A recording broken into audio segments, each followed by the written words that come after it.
were slightly sketch. We went ahead and unfortunately had to exclude.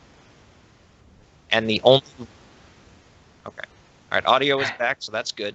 Just now? Sure. I was just explaining to everybody that I'm about to pass it over to Xylus and explain what the rules will be as of April 1st, 3 days ago, for this next PR season and moving forward. That's the cliff notes. Jacob, take it away. All right. So we wanted to make it a little bit more well-defined and also make it so, you don't have like last people who are just wanting to get to the necessary 4 to 5 amount on the last month, as opposed to having a more consistent season. So our new rule set is going to be 4 primary rules, and so the first one is you have to have at least 2 legal events per month in the Chicagoland area. Now, a legal event in this situation would be any 16-plus man bracket with at least 2 power-ranked players. That makes it so you can't just go to free tournaments, but you can also being able to have 2 per month gives us the ability to have an easier way, because when you have less than like 5, really less than 5, it gets to a point where you can't really judge how the players played against other people. So we figured we may as well just make it more consistent, and that way we can also just get a better judge of things. The second rule is you have to have at least 1 legal event in Chicagoland area that reaches 65 plus entrants, which is labeled as a non-weekly. So in other words, if say Ignition reaches 65, then it wouldn't count because it's a weekly. But like Mashfest, Midwest Mayhem would count. Any other large tournaments in the area would also count as well. Yes. Number 3, you can't have more events in other regions than Chicagoland and Illinois. This is basically to prevent anyone who might be out of state. They have to make sure that they have to be primarily in Chicago. They can't just roam around and pick different places and stuff. And number 4, which also links to that, is the players cannot be in another major PR. So, for example, if you're from Wisconsin, Kansas, we had a few people from Nebraska who comes out, or Indiana, you have to be specifically aligned with Chicago. Okay. Which is kind of understandable. All right, so real quick Cliff Note recap there. 2 legal events in Chicago every month, so you can't just skip a month or you're not going to qualify. You have to have at least 1 legal monthly style event that has a minimum of 65 entrants, and you can't be on another PR or be more active in another scene. So if you guys want to qualify for the next one, or you qualified for this one and are worried about qualifying for the next one, those are the rules, and we will be adhering to those very strictly moving forward.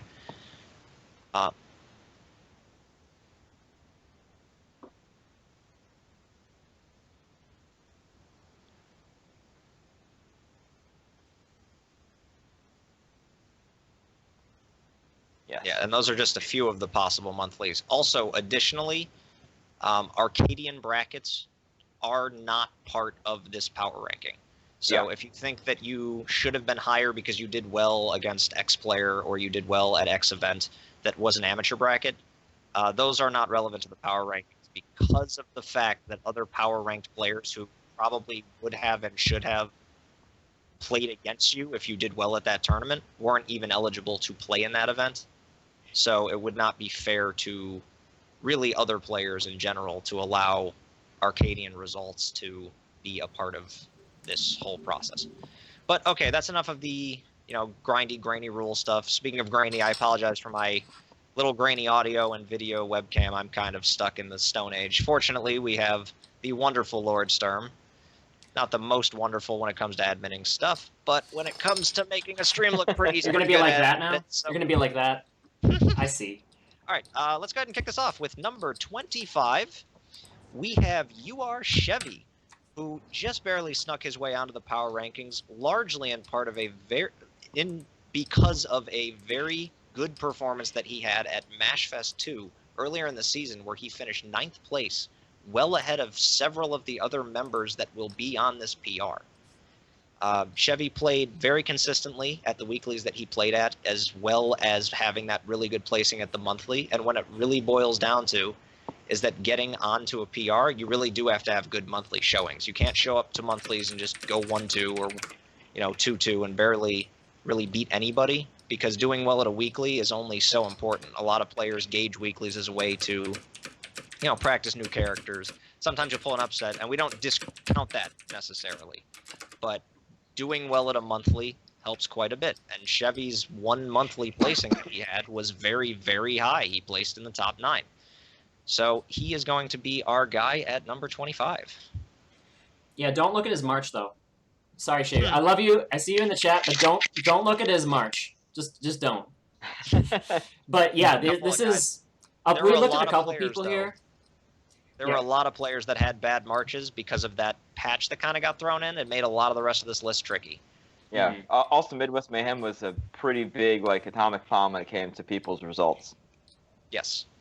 We factored that in multiple ways. Midwest Mayhem was a very important event. At the same time, it was a very difficult patch for a lot of players. So it was very just unfortunate timing. Yes. All right. Jacob? Yep. So number 24 is going to be Walter Hell's Hydra. And he wanted that as his tag, so it's going to be there. And Hydra had an amazing showing at Mashfest, or at least... at the very least, he has the biggest Giphy Cat moment of the entire tournament. I got that on the highlights, by the way. That's coming up on my little highlight reel. Stuff real quick. Yeah, Hydra has been pretty consistent at a lot of the largest weeklies. It's always good. Let me hold on. Sorry, I didn't have the notes up.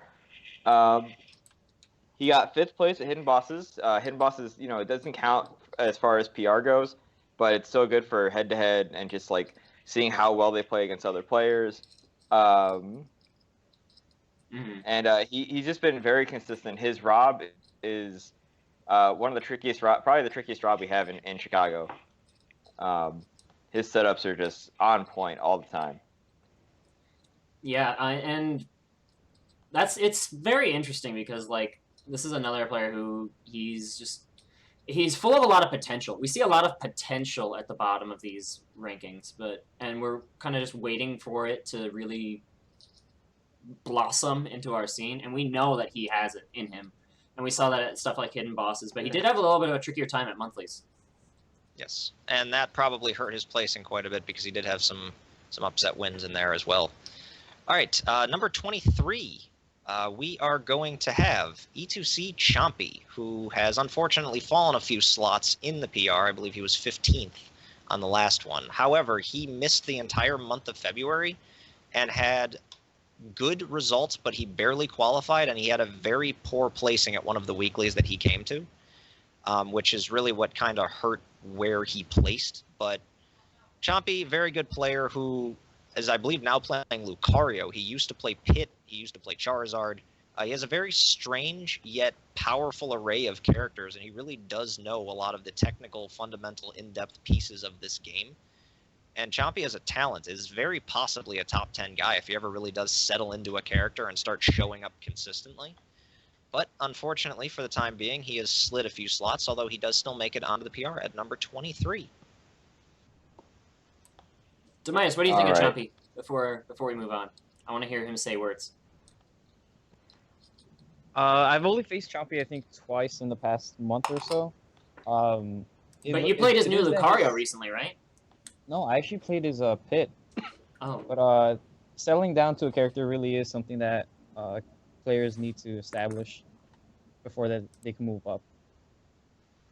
Yeah, it's very difficult for players in a character crisis to really get in there. But it seems like he's liking the Lucario a lot. He's had a lot of good things to say about it publicly. And from what I've taken, it's really difficult to play against. And Lucario is really a character that I'm glad we now have in the scene, assuming that Ricky sticks with it, because that's a strong character that not a lot of us really know the matchup in Chicago because we just don't have one otherwise. Yeah, and his he's just a very all around, like, he's got some of the best fundamentals of Chicago. All right, so next up, we're gonna have Base Ren. Base Ren, he had a very, very strong season, placing with his Toon Link and Lucas primarily. He got 33rd at Midwest Mayhem, barely not making it to top 32. He got, again, 5th place at Hidden Bosses. 33rd also at MashFest, and he's at almost every weekly, most of the weeklies he goes to, he places fairly well. And his assortment of like runaway range options has been very impressive, and yeah, he's always been a very impressive player to me, especially lately. He's really leveled up his kill confirms and his setups, because for at least last season he was kind of shaky when it came to the aggressive play, and now he's gotten a lot more comfortable with the having to be able to approach, which has helped him a lot. All right. Well, Base Run moving up 2 slots from the last one up to number 22. Staying consistent with that Lucas and Toon Link. Not playing too bad this season through. All right, that's going to jump us up to number 21. And in my personal opinion, this is a little bit of a tier jump up, so to speak. Whenever you look at a PR, you can kind of see that there's a couple players that will be clustered together and very close, but you can kind of tell where the jump up goes. This is a guy who, honestly, I believe, again, has very high potential as a player, and that will be E2C StarbasedFruit, who, while he had some consistent weeklies, from last season, he fell off a little bit at monthlies. MashFest and Midwest were not exactly the kindest events to him, but he does have some very solid placings across the weeklies that we have had throughout the season. And he does have a couple of solid wins above some top players. He's beaten JJ a number of times. He started out the season very, very strong. He won a Poplar twice in a row, I believe, or 2 out of 3 in early February. And he was playing very well for quite some time. He slid off a little bit moving forward, had some unfortunate finishes down the stretch. And he's another player who is having a little bit of an issue with his character, where Luigi isn't necessarily getting him as far as he'd like, and he's starting to explore other options. And I think that the time that he has taken to do that has made him slip, as well as this most recent patch is a little bit strange to see new characters as well throughout the season. So I think that SBF definitely, again, everybody's seen as Luigi. He's a very solid player, but unfortunately his results didn't necessarily back that up in the last month and a half, and he slid down a slot. Yeah, it's been primarily his monthly showings, though. His weekly showings is insanely good. But then he just, whenever monthlies happen, it just he wouldn't be able to quite perform up to how he was playing in his weeklies. Yeah, this is kind of a season of transition for a lot of players, I feel like. Especially, I think Pete mentioned the patch, at least in a couple of the previous people we were talking about. And SBF is trying to find his way, and that he just needs to stay persistent with it, and he'll definitely rise in the ranks. Yep. All right, well, that's going to push us into the top 20. Yep. And starting off at number 20, we're going to have Walter Hell's BoomToast. So BoomToast had an insane great opening season where he got, let me see, 4th place at the first ignition of the season. And a lot of the weeklies he went to, he's gotten 4th places, 5th places, some very stacked weeklies. And at MashFest, he made it out of his pool. At Midwest Mayhem, he didn't quite make it out, but he was very close.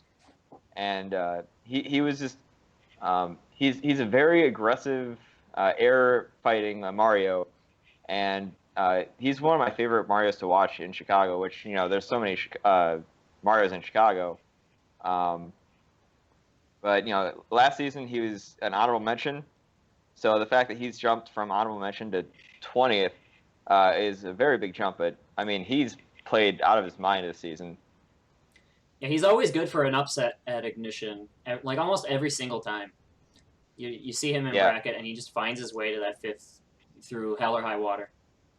That's a big part of what helped his jump. Is we call them upsets, but he had a lot of wins, above a lot of top players. Like when you're beating guys in the top who are now in a minute that you'll see in the top 15 consistently, it tends to really help your stature as a player. And Mikey's kind of a savage. He really does have the ability to just take a game and run away with it. As Jacob said, his Mario is super aggressive. And when it comes to Ignition and how stacked the Ignitions were this season, to see him consistently place in the top 9, I believe. I'm actually looking. I think he only had one where he wasn't in the top 9, and most of them there were like 4th and 5th places. It really just pushes you up. So that's our number 20. All right. Moving on for a second to number 19, we have SlowJoe, who has dipped a couple of spots more than I would imagine he would prefer. Very strong Fox player, very well known for his perfect pivots and ability to do very technical things. Demitus, you've played against SlowJoe plenty of times. What have you seen from him this season that maybe hurt him in the long run that he could probably improve on? Honestly, he's been kind of missing from the scene quite a bit. I think, did he like barely qualify for the PR? He did. He had 9 or 10 events. He did okay, but a lot of them were strange ones. Like he played Construct twice. He played at a House of Pain. Really, technically within Chicago, he only had 5 events. Oh wait, 1, 2, 3. He had 6 events. He's actually pretty fine. Yeah, he qualified for sure, and like he made it out of pools at Midwest Mayhem, but he drowned at MashFest 2 and had for him probably what would be considered a lower placing at Frosty, which was 7th, which was essentially just a slightly less powerful Ignition in all reality. Gotcha.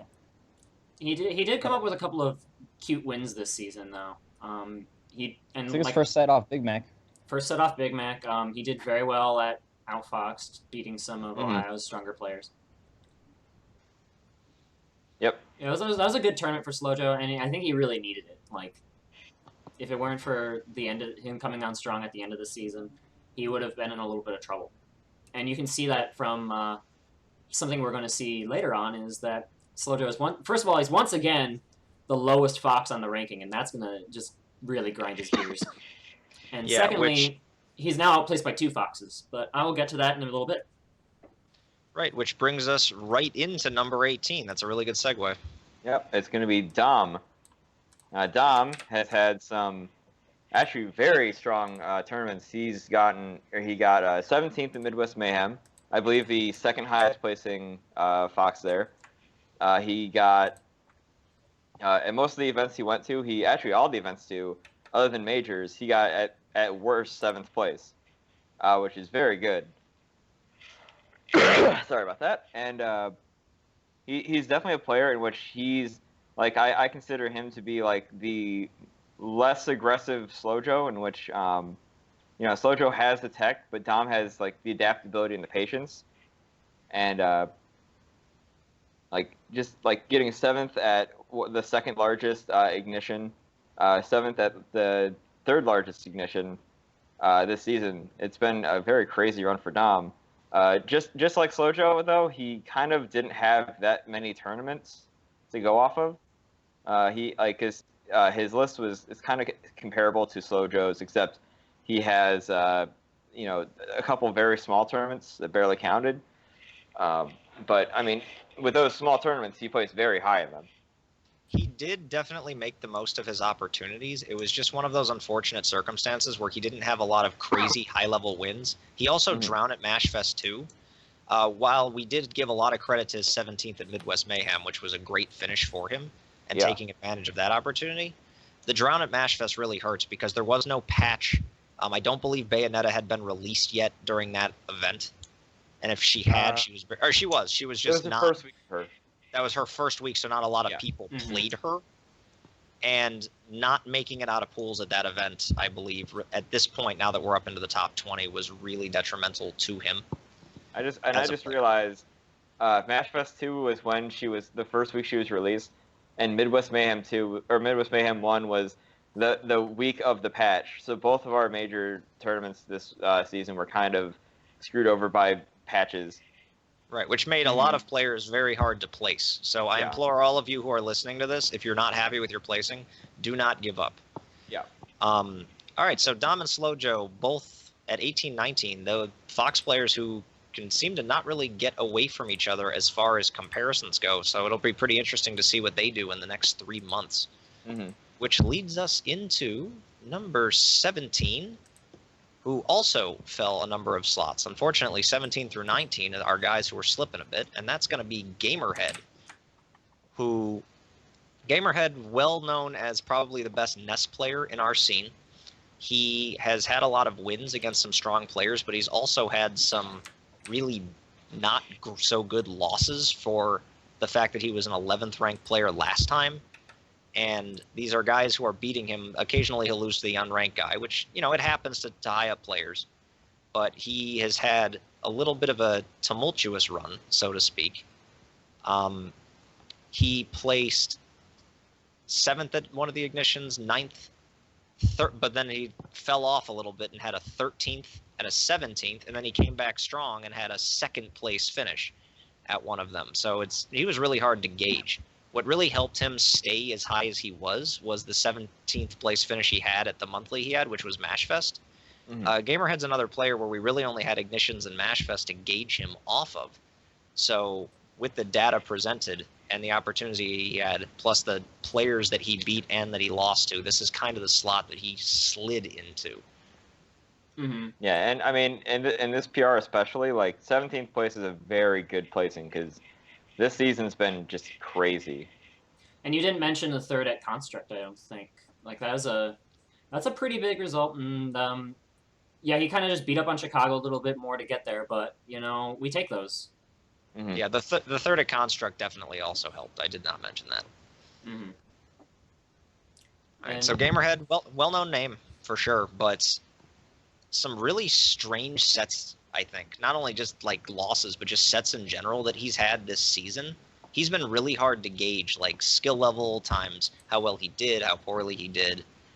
It feels like his game itself, the way he plays, hasn't really improved or not improved. He is probably the player, I would say, on the PR who has remained the most stagnant. He is exactly where he was 3 months ago. But other players have improved, and he got pushed down 5 slots. So, but he also has one of the craziest reads, which is when he got Big Mac off the stage with his up B. Yeah, Big Mac got kind of savage in that set. That was one of those like on-stream things. I believe that was en route to his 2nd place at the ignition. Yeah, he ran through Big Mac to get up there. So, all right, that's going to be Gamerhead at 17.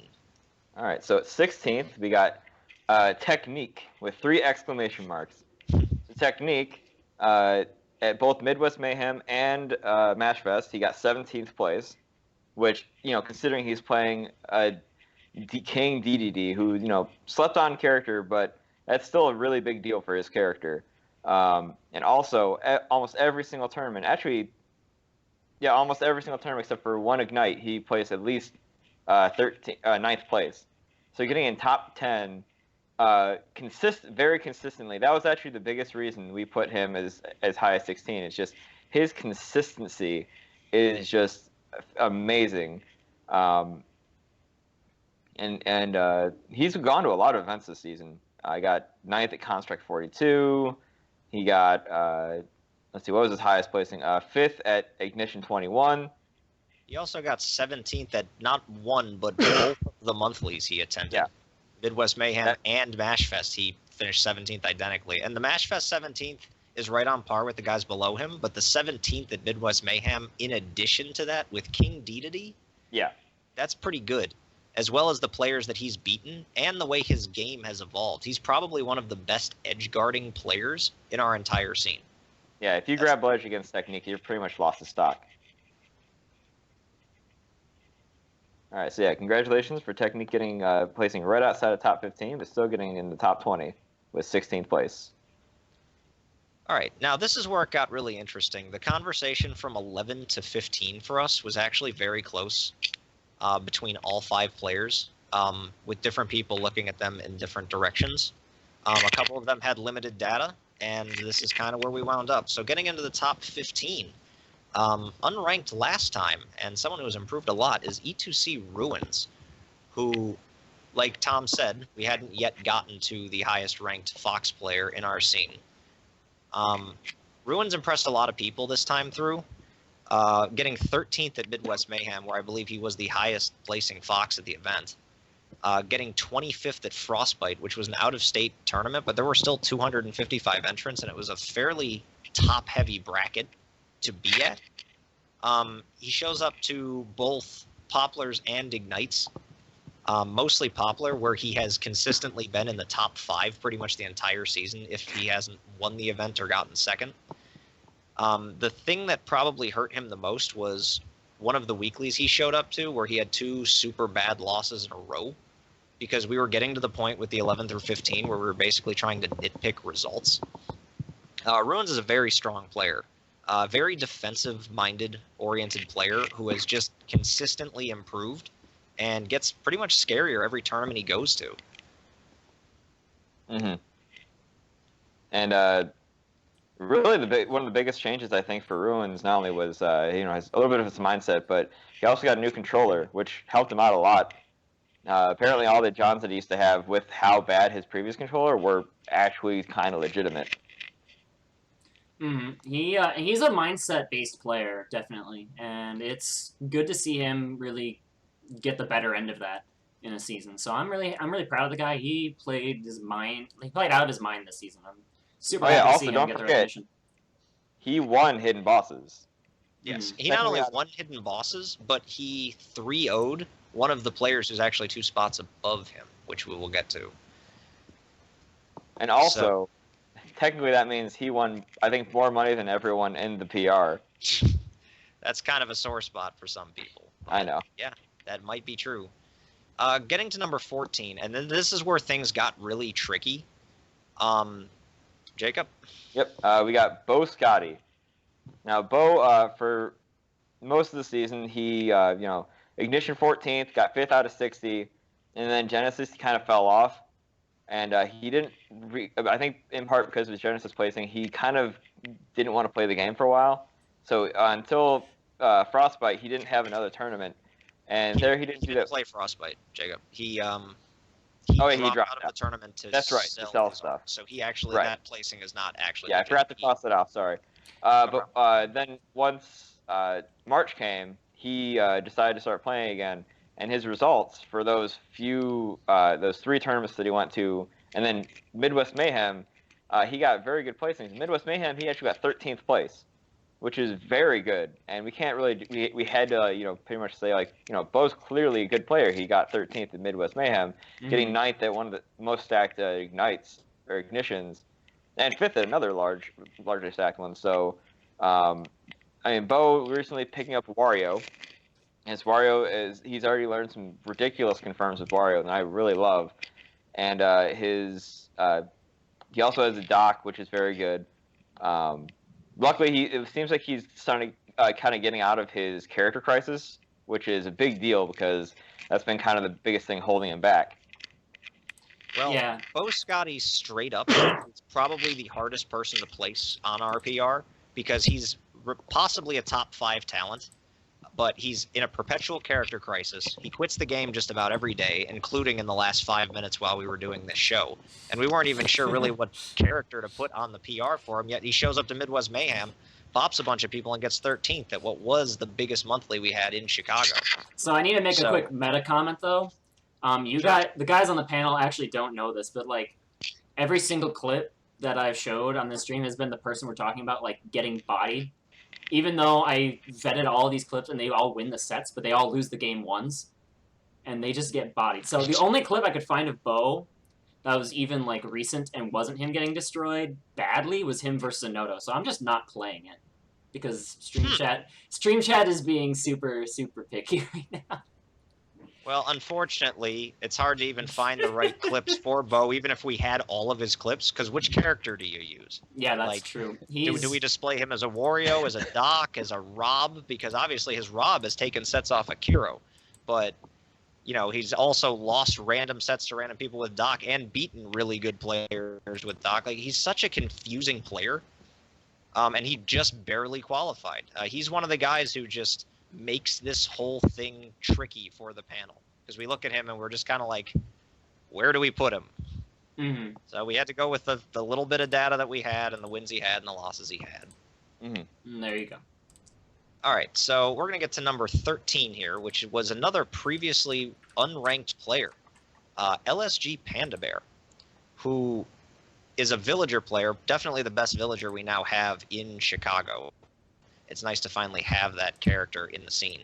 Demitus, he's probably someone that you've at least seen play quite a bit, I would imagine. I've played him many of times, especially when he first started going to the Ignites. I think I faced him about 3 times in a row, and every time that I have faced him in a set, it has always gone game 3, very close sets.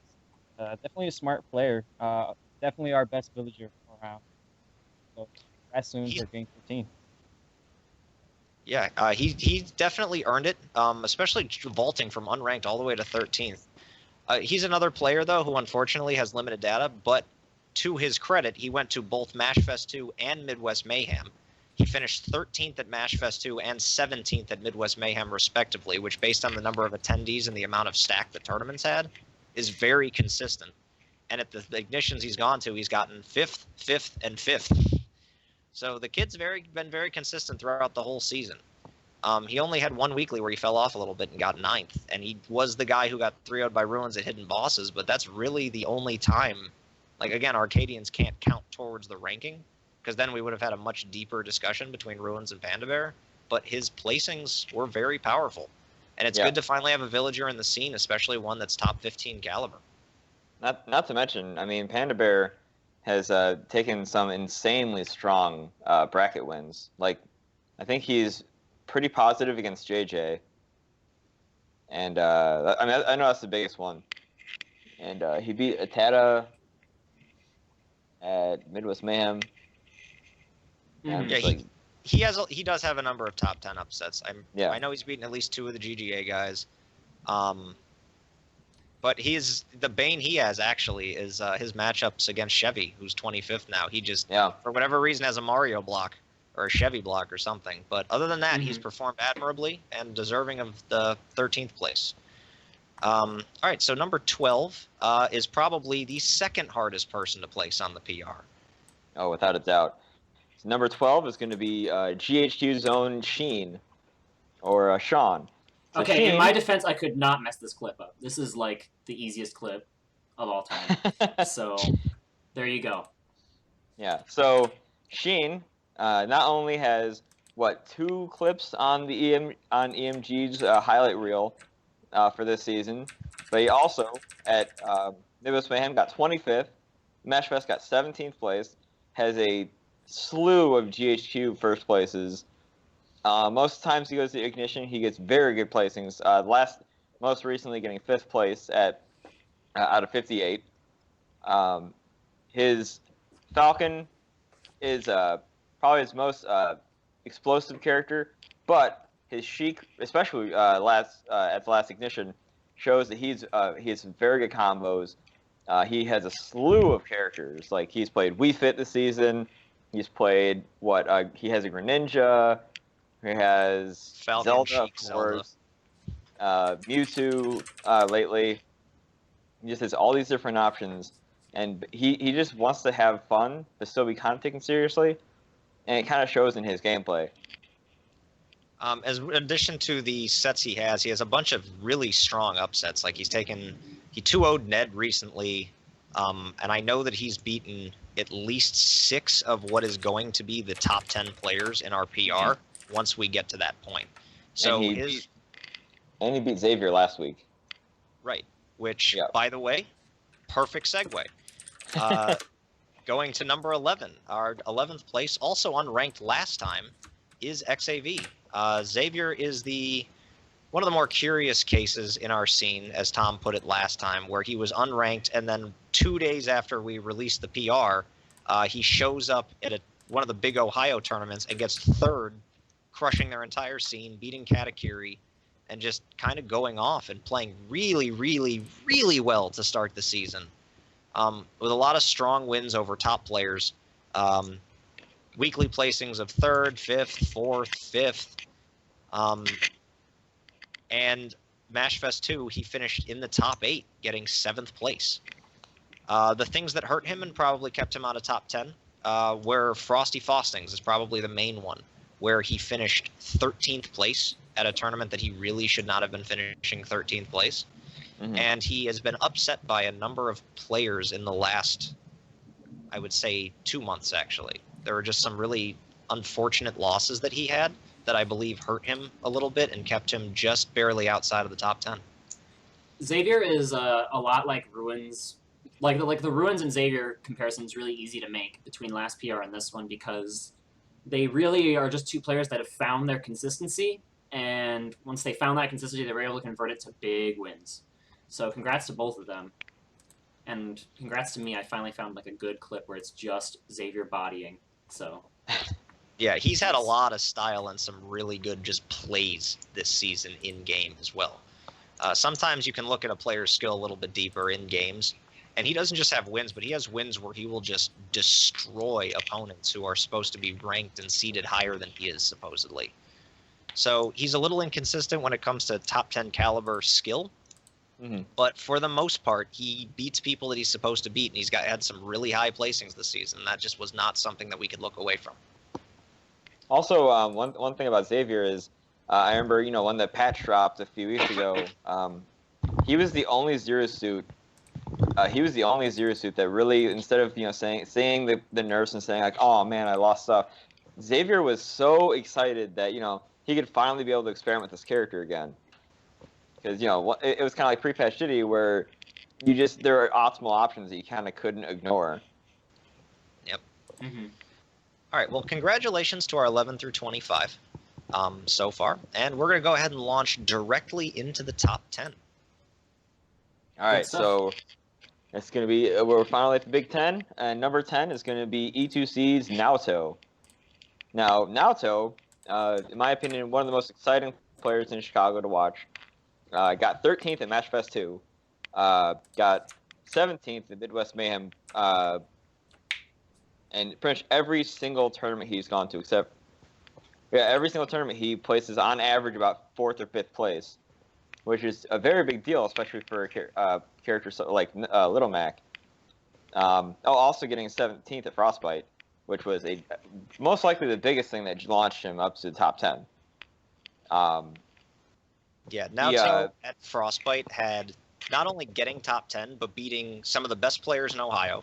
Actually, the best players in Ohio. Definitely the ones who were at that event. He won their low-tier pot bonus that they had going, which was $50 to the highest ranked, I believe H tier or lower was the rules that they had, going all Little Mac for the entire tournament. I know that as of very lately, he was having a bit of a character crisis, but his Little Mac is still incredible.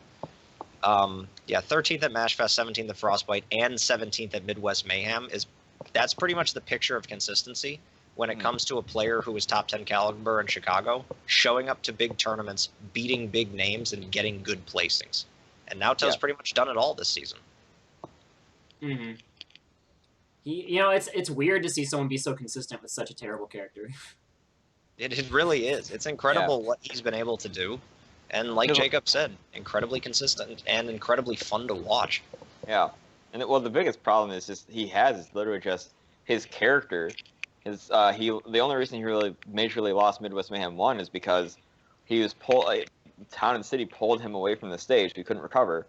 Mm-hmm. And also he got, he's such an easy character to camp that, that's also been a big issue with his. But it's not really his problem, his fault. It's, his character has problems. But still placing as high as he did, such a big deal.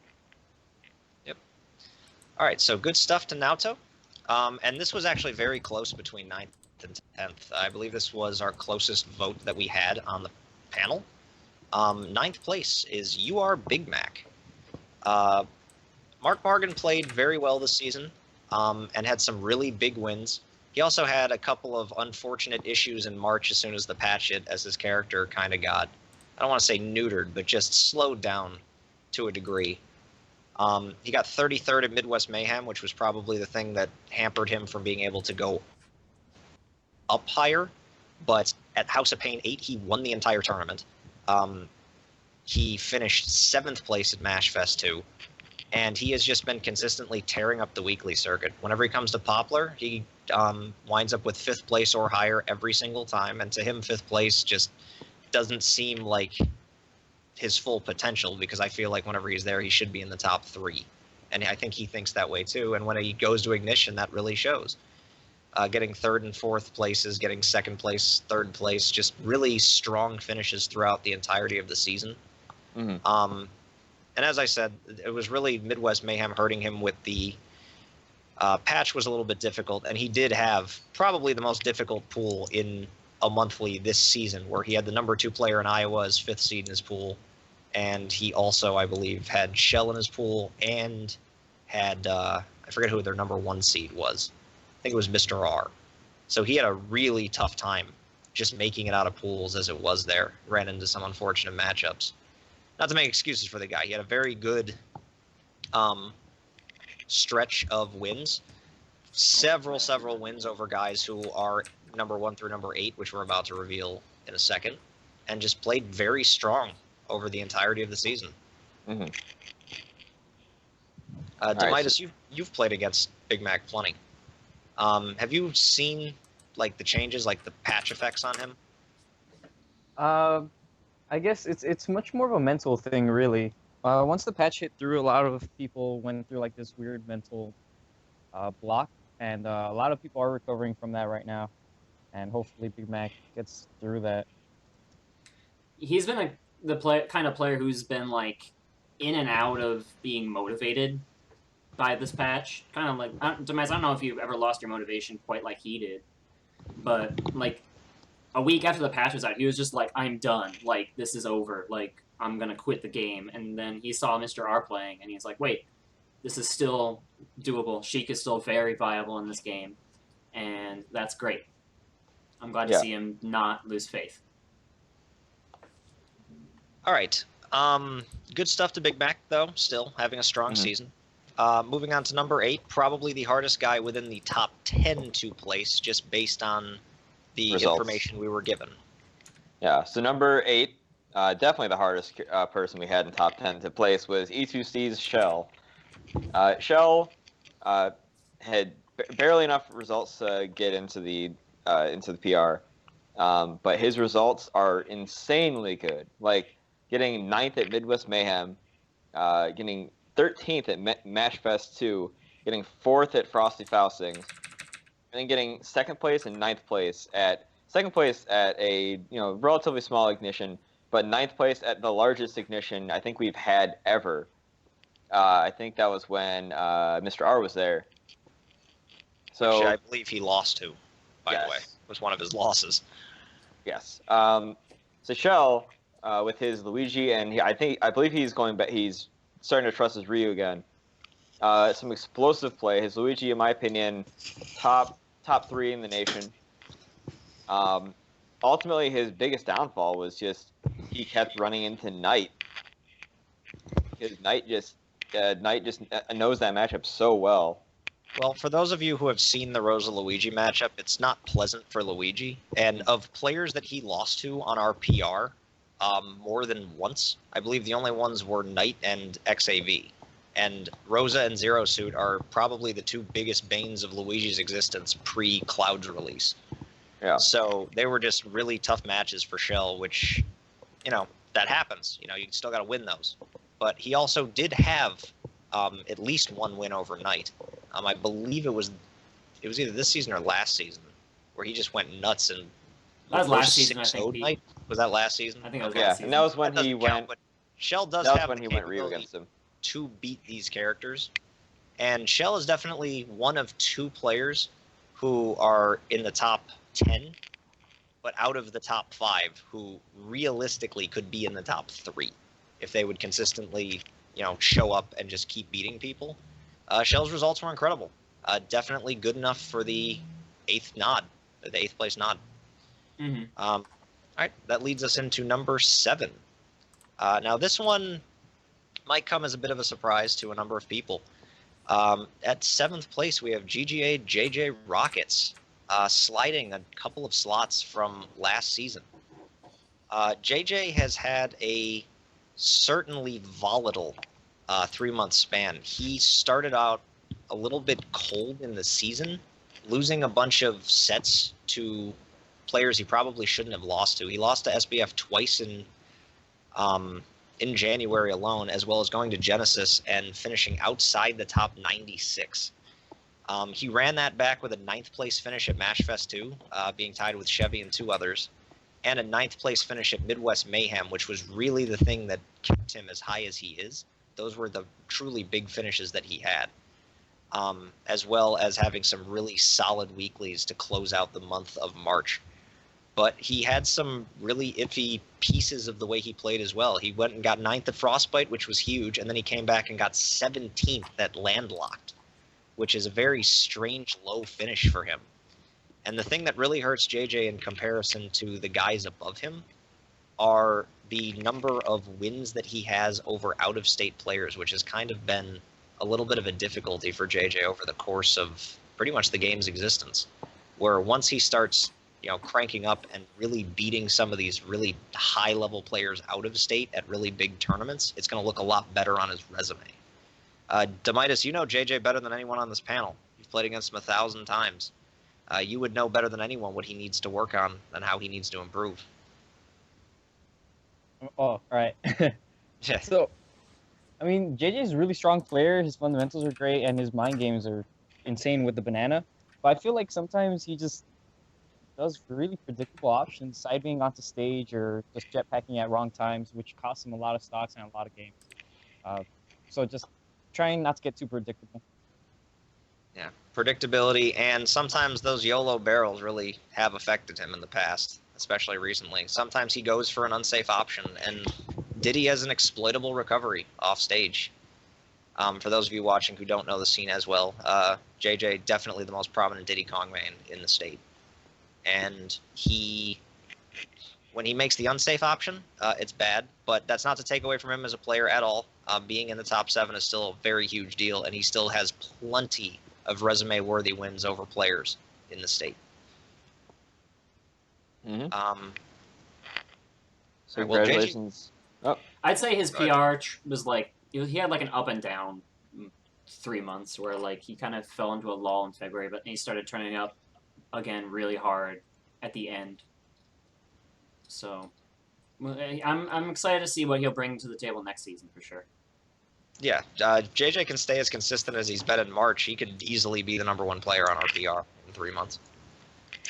Oh, easily. All right, that brings us to number 6. Yep. So number 6 is Unrivaled Zone GreenBeast, and GreenBeast has had a lot of. This has been a very strong season for Green. He got 7th at Midwest Mayhem, beating Akiro. Not sure who else he beat, but that's the biggest. MashFest 2, he got 17th with his with his Korin. His Genesis day 3 6 got Korin. Yeah, his day 6 Korin. Genesis 3 he got 97th place, which is very solid. Out of over 1,000 players. Worth noting is that his first loss was to the TOs. Yeah. Also worth. He got was only allotted 1 loss at Genesis 3, and him and JJ came away with the same placing at Genesis, I believe, which was 97th. Yes. And then all the weeklies he's gone to, which is a lot of ignitions, he consistently places very highly. So he's been having a little bit of a character crisis. Not anywhere as bad as last time, or last season, but his Korin, and he's definitely top 2 clouds in Chicago. And obviously his Olimar is possibly one of the best. It's probably the best Olimar in Midwest. One of the best in the nation. But he's just been putting a lot of work in. The few times he's able to go out to tournaments. Yeah, he has a number of notable wins over players who are just ridiculously good players. The 7th at Midwest Mayhem obviously is the thing that vaulted him as high as he is. He was actually being considered a little bit lower from us as a panel until that tournament happened. And again, that tournament was a little bit marred by the patch, and his character as being an Olimar main was largely untouched, which allowed him to do as well as he did. But that's not to say that he didn't earn anything. He beat quite a few high-level players at that event. And, when it comes down to it, and I do feel that this is a necessary thing to bring up, JJ and Green, between the two of them, they play a lot. It's almost like the pseudo-rivalry that our scene has, or at least had, post this PR in all reality. And it's always really fun to watch those two go at it. And there was a time period where Green was just having issues beating JJ, which I don't believe is an issue currently, unless JJ stays as hot as he's been lately. But Midwest Mayhem, both JJ and Green had very strong finishes. And it made it very difficult for us to decide which of them was higher up in level on this, whole thing as a panel. So we pretty strongly decided that because both of them had untouched characters, and I think that a big part of it was Green outplacing JJ at Midwest Mayhem, even though it was one spot. Being in the top 8 and not being in the top 8, there's a huge difference. Mm-hmm. So yeah, I think that was kind of our pseudo tiebreaker between the two. All right, so congrats to you, those 6 through 10 players, and now we are into the top 5. And the 5th place guy, one of the guys bringing you the show today, Demitus, I'm going to let you talk about yourself for a little while here. You can explain to us your entire last 3 months. You're putting him on the spot like that? All right. Yeah, it is. I guess it started off with transition from Falcon to Meta Knight in the first month of the season. Well, as the only main, as opposed to last season where he did a lot of the transitioning. Yeah, so that was around the month of January, and I left for a bit to Thailand, came back, established full on that was gonna be a Meta Knight main for the rest of the time, and so I went to a lot of tournaments, only going Meta Knight, make sure not to switch to Falcon at all. I think I was pretty good after. So, yeah, Demitus played. It's weird. Yeah, I know. I'm sorry I put you on the spot like that, but it's hard for me not to. The guys need a show who are watching. You had some really solid finishes. You've won a couple of ignitions, a GGA, one of the poplars that you went to. And you finished, respectably in all of the monthlies that you went to. 13th at Mashfest, 13th at Frostbite, I think is your big one that really made a difference because of how top heavy that top 32 was. 17th at Midwest Mayhem. And you got the 17th post-patch having to deal with quite a few issues. You were probably the player who had the highest results with a character that was so influenced toward you. And I know you're going through a character crisis now, and this PR could look either much better or much worse for you 3 months from today. But that's Demitus. That will be number 5. And I'm going to leave number 4 to Jacob. All right, so number 4 is another GGA player. It's going to be GGA.Dan, or as he would love to be called, Cat Mario. Mario. Dan has... Oh my god. Yeah, it's the best name. Yeah, he's changing his name to Cat Mario as of this next PR. All right, so Dan, obviously having great results because he got 9th place at Midwest Mayhem. He got 7th at Landlocked, which was an equally sized tournament. He got 9th at Frostbite, was 97th at Genesis. You see a lot of ones across a lot of first place across a lot of the tournaments he went to. Oh yeah, here it is. Mashfest, he got 5th place. So he had a very good placings. He didn't quite go to as many tourneys this season as last, but he had a lot stronger results in state this season, which helped out a lot. 24 tournaments to go to as a qualifier. Still quite a few. like Jacob said, 5th at MashFest, 9th at Midwest Mayhem. And then he had a stretch in there where he first at a GGA, first at a Poplar, first at an Ignition, 3rd at a GGA, and then that was right into Midwest Mayhem where he was just on this ridiculous tear. Which, you know, that's to be expected from the guy who was the former #1. He still had an incredible season. So good stuff from GGA.Dan. Demitus, again, that's the second to last of the GGA guys. You know Dan pretty well. I'll probably ask you about the next guy as well. What do you think Dan can do to continue to improve? Honestly, I don't really know. His Mario has come such a long way since we first started off. His combo game probably just needs a little bit of improvement, but other than that, he has such great spacing and fundamentals with... Oh, that bear, that raw bear is so good. But definitely a great player. Sounds like I gave you flashbacks from previous war.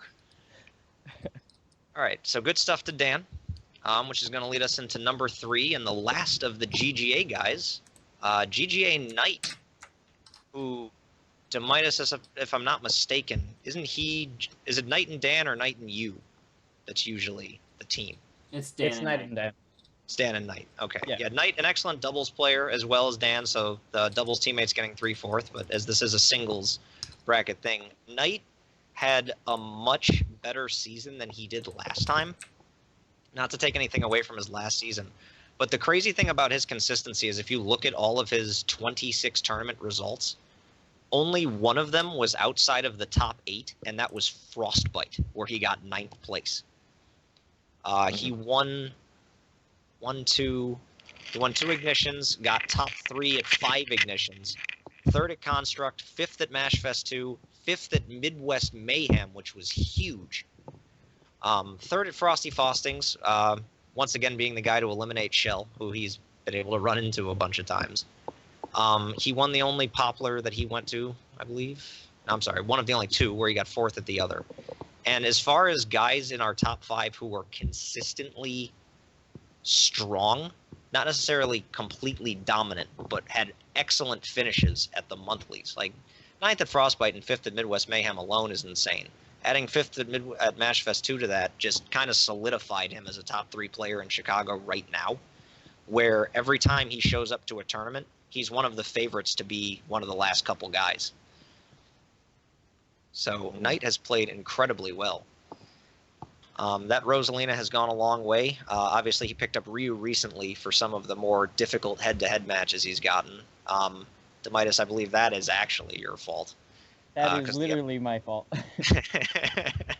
MK Rosa is a little bit difficult for Rosa, but he has made things work. Yeah, and you know, he's got... I was really impressed with some of his notable wins on this season, particularly the one against MJG, where winning 3-1 after he lost a close 3-2 set versus MJG last season, it's a big swing for him. Yeah, that's a pretty good establisher of improvement. And a lot of the, I don't want to say upsets, but just the wins he pulled at Midwest Mayhem, that was just a kind of a guaranteed lock for top 3 at that point. All right, that brings us into the final 2 guys. Jacob, there's a reason we went even odd. So I'm going to let you do the number 2, and then I'll close up the show with our number 1. All right. It's number 2, second place. I'm sure people have kind of guessed the top 2 at this point, but number 2 is going to be Unrivaled's Ned. Now, Ned, without a doubt, most likely the top player that we have as far as weeklies go. Almost a hefty majority of the tournaments he's gone to, he's gotten first or second place. His as far as his majors goes, he's got 13th at Midwest Mayhem. Let's see, 3rd place at Frostbite. Actually, beating is Naoto, wasn't it? He did beat Naoto, and yeah, it was Naoto. He beat Naoto and DK Will at that tournament, and then Naoto got him in the run back. Yeah, so that was a very big deal. Getting 4th place at MashFest 2, only losing to didn't he lose to 0 in Winterside?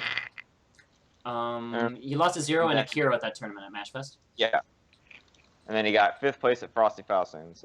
But this man, he's not really going through a character crisis because of the patch. But I mean, his best character Zero Suit got pretty heavily neutered.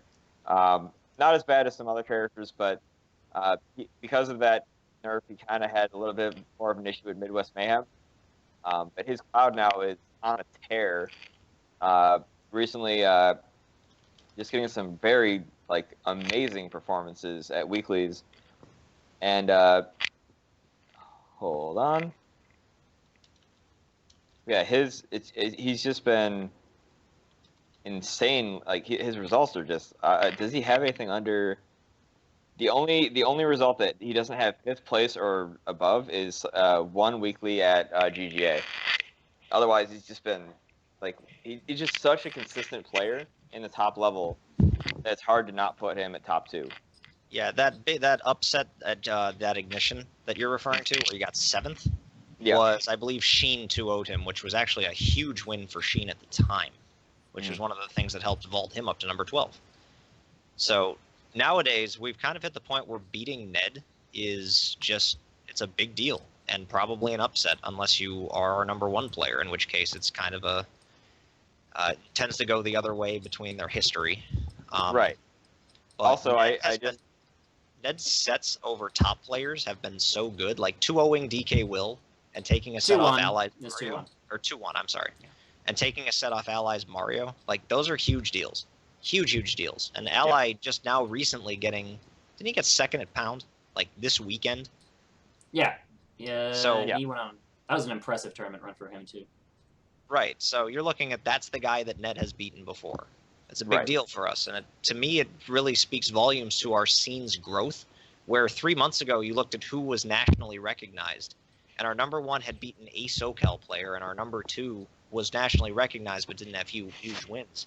Now we've got 2 guys at 1 and 2 alone who have huge wins. Yeah. Also, I'd like to correct myself. Ned just pointed out in the chat, Ned didn't lose to Zero. He lost to Akiro in losers and Tyroy in winners. Yes. Yeah. Which is pretty much a perfect segue.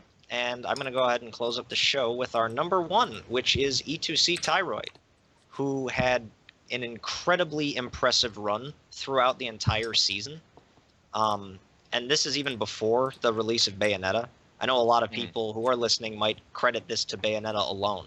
But going back to MashFest 2, which is that was the first big monthly that we had. That was when Bayo got released. But he went all Sheik/Meta Knight for that tournament. Mm-hmm. He won the Ignition that he went to prior to MashFest 2, and then he showed up and beat everyone except for Zero, who double eliminated him, defeating Ned, defeating E2C Akira in losers finals. He went to House of Pain and got 2nd. He got 9th at Land. Yeah, to Big Mac, which was a huge win for Big Mac. And then he got 9th at Landlocked, and from there were no more bad results. A 2nd, a 3rd, a 2nd, a 2nd, and a 2nd. And that 3rd was at Midwest Mayhem, which a lot of you might remember was a really big run for him, where he went through Hyuga. And I know that he took at least 1 set off of Mr. R at one of those weeklies where he got 2nd. All of his 2nd places were to guys who are not on the Chicago PR. He got 2nd in a Poplar to Mr. R. He got 2nd in an Ignition to Mr. R. And he got 2nd at a GGA. I think that's the only one that he did lose to another Chicago player. Mm-hmm. 320. I would have to look up who that was. Also, he almost beat Ally in Midwest Mayhem. He almost could have gotten 2nd, or could have gotten into. He had the 2-0 lead on his Mario. Yeah, and then Ally had to switch Rob in order to compete with it. Right. Tyroy is now pretty nationally recognized. He got a shout-out on one of Zero's recent VODs, which is a pretty big deal for Tyroy to be pointed at by... Pete, I think... so are you still here? Is it me who's breaking up, or is it you guys? Looks like they're breaking up.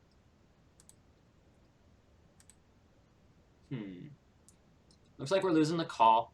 I hope you get. It looks like the chat's still going. So hi guys. Looks like this is going to be the end of the show, ending with a little bit of Skype issues. Demitus, are you still here? No, it's just me. Yep. Oh no, Demitus is still here. Hi, sir. Xylus is back. That was weird. All right, Sorry about that, everybody. we made it. Okay, I don't even remember Pete's train of thought. But basically, I think that a lot of what people are going to talk about is the Ned versus Tyroy debate, right? And that is, it is a big one, and like it really just comes down to like the dominance Tyroy has really displayed over the past month, and even then he had strong results even before then during the reign of Ned earlier this season. Mm-hmm. And that discussion I think that went for a good 45 minutes plus, just between Tyroy and Ned. Like, it was such a hard decision between the two. Yeah, definitely. Alrighty, we are going to, I think, can it there. I have a Cubs game to go watch, which is why I'm wearing all my gear. Well, you don't really see it, but I'm wearing a bunch of Cubs gear, guys. It's opening day. Please celebrate appropriately. It's 9 o'clock. Yeah, it's in. They're playing in Anaheim, so the game just. Yeah, they're not playing home. So, guys, thanks for tuning in. Pete has a potato computer, so we'll see him next time. I know he loves doing these. He loves running these PRs. So thanks again for Pete for everything. My name's been Lord Sturm. This black blob here that isn't a webcam is Silas. What? I'm a webcam. Your webcam's not loading for me. Oh, let me fix that. Is that better? Sorry, we're closing off in like 2 minutes. Not a big deal. Yeah, I know. All right, so that's Silas. This waifu over here is Demitus. Best. Okay, guys. I hope you enjoyed this PR show. Remember, we have new rules that are going to be a little bit more strict about qualifying for next season. So make sure you go to 2 weeklies a month.